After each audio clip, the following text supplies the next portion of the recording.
Olá, alunos da turma 2001, tudo bem? Como vocês estão? Espero que estejam todos bem. A aula de hoje, nós vamos estar dando uma recordada no que nós estudamos nesse primeiro bimestre, tá? Eu cheguei a dar algumas dicas de redação, cheguei a dar os tipos de texto, e aí na videoaula eu falei sobre coesão e coerência, no texto. Então, a gente vai estar dando só uma lembrada, uma recordada nisso aí que foi falado nesse primeiro bimestre. Essa semana, agora essa última semana de abril, a gente encerra o primeiro bimestre. Então, a partir de semana que vem, maio, a gente já inicia o conteúdo programático do segundo bimestre, tá? Então, vamos lá, A gente recorda aí. Primeiro, vamos falar dos tipos de texto, que, se eu não me engano, foi o primeiro conteúdo que eu cheguei a dar a vocês. Eu fiquei na dúvida se foi isso ou se foram as dicas para uma boa redação. Mas vamos lá. Nós vimos que temos 5 tipos de texto. É diferente de gênero textual. Eu até falei com vocês em sala de aula. Isso aí são os tipos de texto. E são 5. Nós temos o texto narrativo, que, como já diz o nome, narra, conta alguma história. Temos o texto descritivo, onde você apenas descreve alguma coisa, você não dá opinião, você só descreve a pessoa, o momento, o lugar. Temos os textos dissertativos, Nesse texto dissertativo você expõe sua opinião, você argumenta, e são os mais pedidos, em concursos, em provas exteriores, prova do Enem, por exemplo. Pede-se o texto dissertativo. Temos o texto expositivo, onde você expõe as ideias.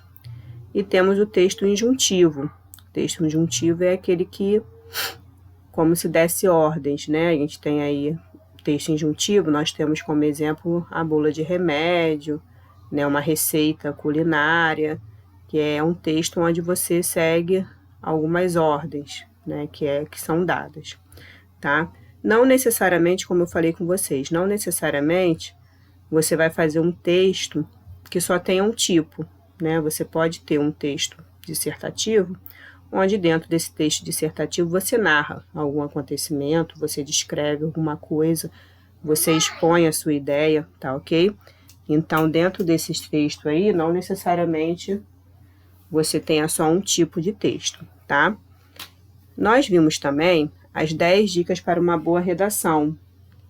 Eu coloquei dessa forma, acredito que não esteja exatamente assim no caderno de vocês, tá? Mas é bom também, se quiserem copiar essa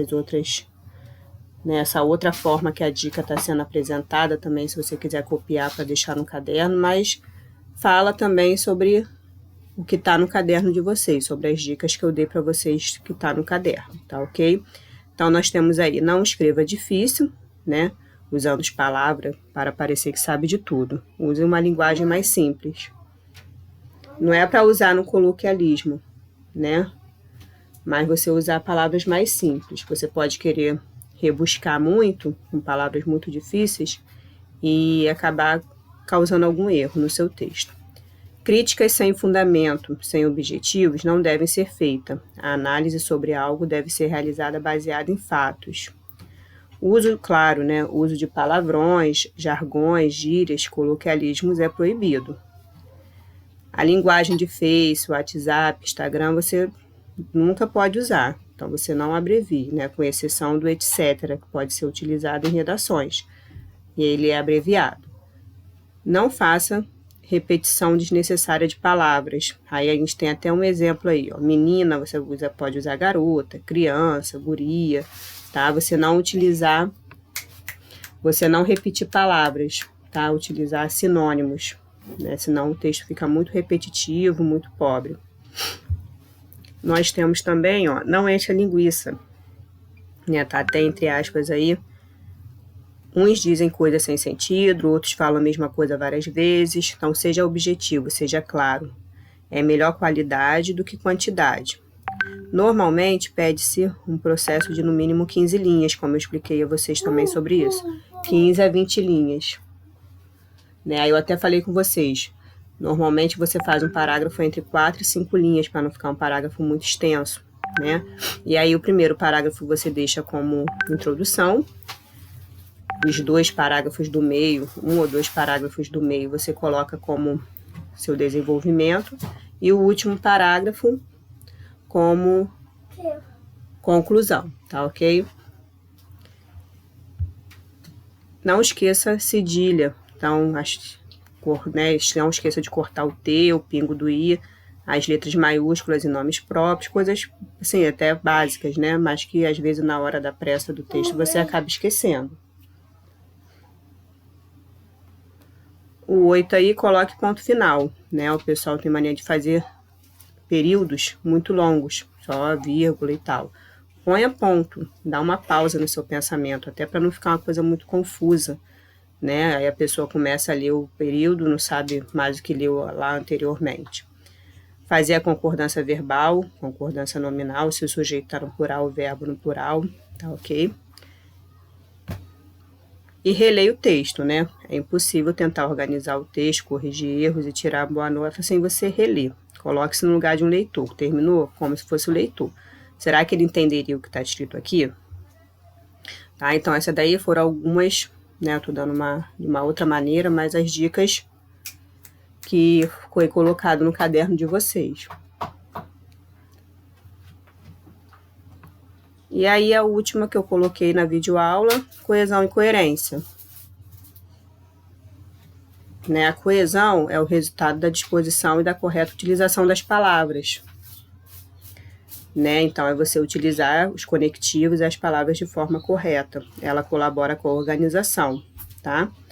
E a coerência é a relação lógica das ideias do texto, que decorre da argumentação, né? Você fazer um texto coerente, né? Começou a falar daquilo, terminar de falar sobre aquilo para iniciar um outro ponto de vista, tá ok?